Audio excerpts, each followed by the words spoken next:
زنان خانے میں ساری عورتیں مختلف گروہوں میں بیٹھ کر اپنے اپنے موضوع پر گفتگو کر رہی تھیں۔ ایک جگہ قرہ خاتون، تقدیس خانم، مہر النساء، رانی گورسیا دیوی، حسین اور خوبصورت راجکماری پاربتی دیوی کی ماتا بشن کماری بھی بیٹھی کسی موضوع پر گفتگو کر رہی تھیں۔ دوسرے گروہ میں فرخ سیر کی بیوہ گوہر آرا، اس کی چھوٹی بہن راجکماری پاربتی دیوی، بنارس کے راجہ منسرام کی راجکماری اروما دیوی اور محمد امین خان کی پوتی اور فیروز مرزا کی حسین اور خوبصورت بیٹی ماہ الملک بیٹھی کسی دوسرے موضوع پر گفتگو کر رہی تھی۔ اس موقع پر ماہ الملک خصوصیت کے ساتھ پاربتی دیوی اور راجکماری اروما کے ساتھ بہت گھلی ملی سی دکھائی دے رہی تھی۔ ہنس ہنس کر ان سے باتیں کر رہی تھی اور وہ بھی بڑی بے تکلفی سے خوشکن انداز میں قہقہے لگا رہی تھی۔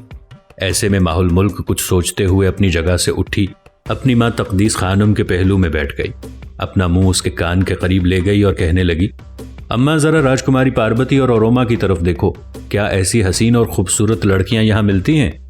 تقدیس خانم نے گھورنے کے انداز میں ماہ الملک کی طرف دیکھا، پھر کہنے لگی، یہ کہنے سے تمہارا کیا مقصد ہے؟ کھل کر کہو، کیا کہنا چاہتی ہو؟ ماہ الملک پھر اپنا منہ ماں کے قریب لے گئی اور کہنے لگی، اماں برا نہ ماننا، میں نے اپنے دل میں ایک فیصلہ کیا ہے اور اس فیصلے سے آپ کو آگاہ کرنا چاہتی ہوں۔ آگے آخری فیصلہ کرنا بڑوں کا کام ہے۔ اماں، میرا بھائی شہاب الدین آ رہا ہے۔ آپ جانتی ہیں میرے سگے بھائیوں عباد الدین اور قاورد خان کے علاوہ چچا زاد شرف الدین، تینوں سے شہاب الدین خوبصورت اور فرما بردار ہے۔ اماں، اب وہ جوان ہو کر لوٹ رہا ہے، میرا دل کہتا ہے وہ خوب قداور، توانا اور کڑیل ہوگا۔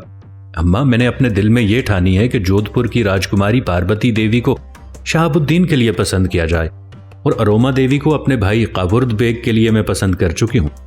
تقدیس خانم اور ماہ الملک کو اس طرح باتیں کرتے دیکھ کر قرہ خاتون بھی ان کی طرف متوجہ ہوئی، کیونکہ وہ تقدیس خانم کے پاس ہی بیٹھی ہوئی تھی۔ پھر تقدیس خانم کو مخاطب کرتے ہوئے کہنے لگی، کیا کہتی ہے میری بیٹی؟ جواب میں سرگوشی کرتے ہوئے تقدیس خانم نے وہ ساری گفتگو قرہ خاتون سے کہہ دی تھی جو ماہ الملک نے کہی تھی۔ یہ ساری گفتگو سن کر قرہ خاتون خوش ہو گئی تھی۔ اپنے اور تقدیس خانم کے درمیان اس نے ذرا سی جگہ بنائی، ماہ الملک کو وہاں بیٹھنے کے لیے کہا۔ جب ماہ الملک وہاں بیٹھ گئی تب قرہ خاتون ماہ الملک اور تقدیس خانم دونوں کو مخاطب کرتے ہوئے رازدارانہ انداز میں کہنے لگی، جہاں تک پاربتی کا تعلق ہے تو اس نے یہیں ہمارے ہمسائے میں گوہر آرا کے ساتھ رہنا ہے۔ ان دونوں کی ماتا بشن کماری بھی یہیں قیام کرے گی۔ پہلے شہاب الدین کو آنے دو، شہاب الدین بھی یہیں رہے گا، پاربتی بھی یہیں ہوگی۔ دونوں کو ایک دوسرے سے ملنے کا موقع فراہم کریں گے۔ اگر دونوں ایک دوسرے کو پسند کرنے لگے تو یقیناً ہم پاربتی کو شہاب الدین کے لیے پسند کر لیں گے۔ یہاں تک کہنے کے بعد قرہ خاتون رکی، پھر اپنی بات کو آگے بڑھاتے ہوئے کہہ رہی تھی، جہاں تک اروما دیوی کا تعلق ہے تو وہ گھر کی بات ہے، یوں جانو وہ ہماری مٹھی میں ہے، اس لیے کہ بنارس والوں سے ہمارے پرانے تعلقات ہیں۔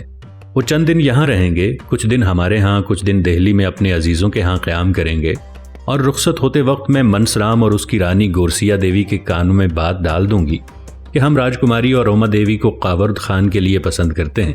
میرے خیال میں وہ انکار نہیں کرے گی۔ قرہ خاتون جب خاموش ہوئی تب تقدیس خانم اسے مخاطب کر کے کہنے لگی، قرہ میری بہن، اپنی اس بھانجی کو اس فیصلے سے بھی آگاہ کرو جو اس کا دادا اس سے متعلق کر رہا ہے۔ اپنی ماں تقدیس خانم کے ان الفاظ پر ماہ الملک چونکی اور تجسس بھرے انداز میں اپنی خالہ قرہ خاتون کی طرف دیکھنے لگی۔ اس موقع پر قرہ خاتون مسکراتے ہوئے اپنا منہ ماہ الملک کے قریب لے گئی اور کہنے لگی، ماہ الملک میری بچی، تیرے متعلق تیرا دادا یہ فیصلہ کر رہا ہے کہ تجھے میرے بڑے بیٹے شرف الدین کے ساتھ منسوب کر دیا جائے۔ بول، کیا تجھے اس سلسلے میں کوئی اعتراض ہے؟ یہ الفاظ سن کر ماہ الملک شرماتی لجاتی ہوئی اٹھ کھڑی ہوئی، پھر دھیمے سے لہجے میں کہنے لگی، خالہ مجھے کیا اعتراض ہو سکتا ہے؟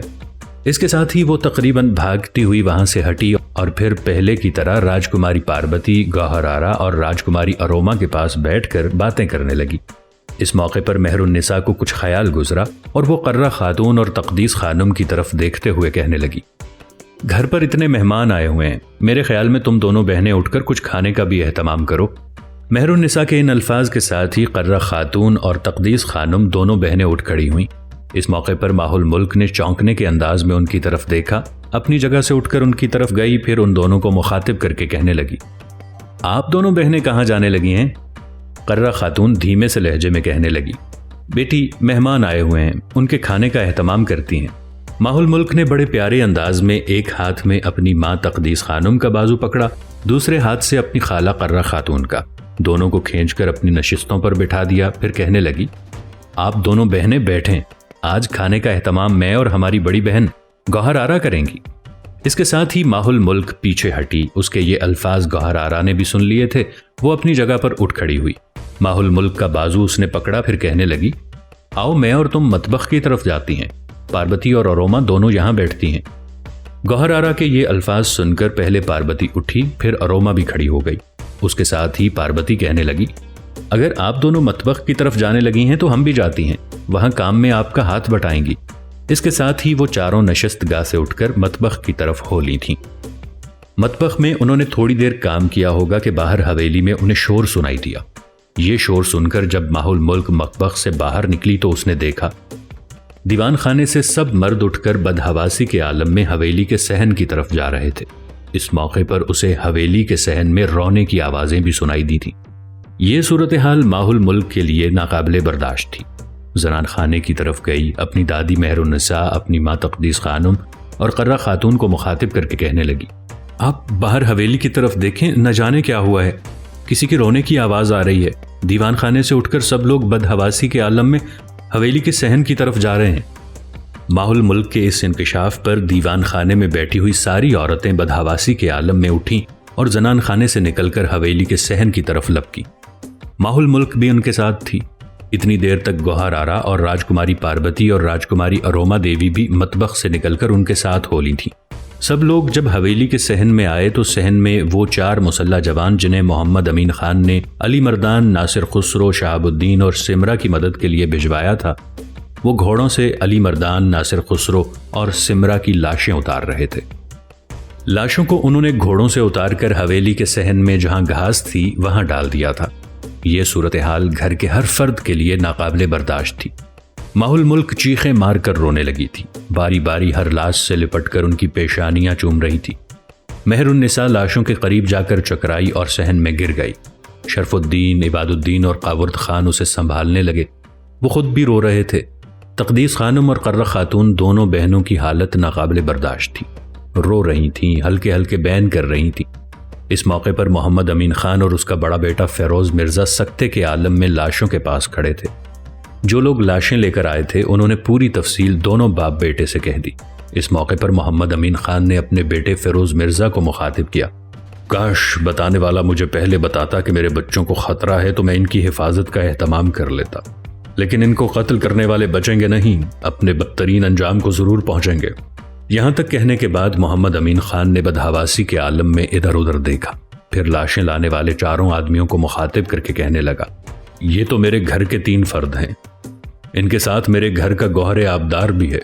یہ جملہ ادا کرتے وقت محمد امین خان کی آواز اس کے حلق میں ڈوب گئی تھی، اندر ہی اندر رو رہا تھا، ہچکیوں کو دبا رہا تھا، ظاہر میں اپنا بھرم رکھے ہوا تھا۔ دوبارہ لاشیں لانے والوں کو مخاطب کر کے کہنے لگا، بولو میرا وہ گوہر کہاں ہے، وہ اس حویلی کا اجالا، اس خاندان کے لیے سرمایہ لطافت، اور وہ میرے شجرہ نسب کی پھلواری میں روشن مہتاب جیسا تھا، بولو میرا بچہ شہاب الدین کہاں ہے۔ یہاں تک کہنے کے بعد محمد امین خان پھٹ پڑا، آنکھوں سے آنسو بہہ نکلے، ہچکیوں کو بڑی مشکل سے دبا رہا تھا۔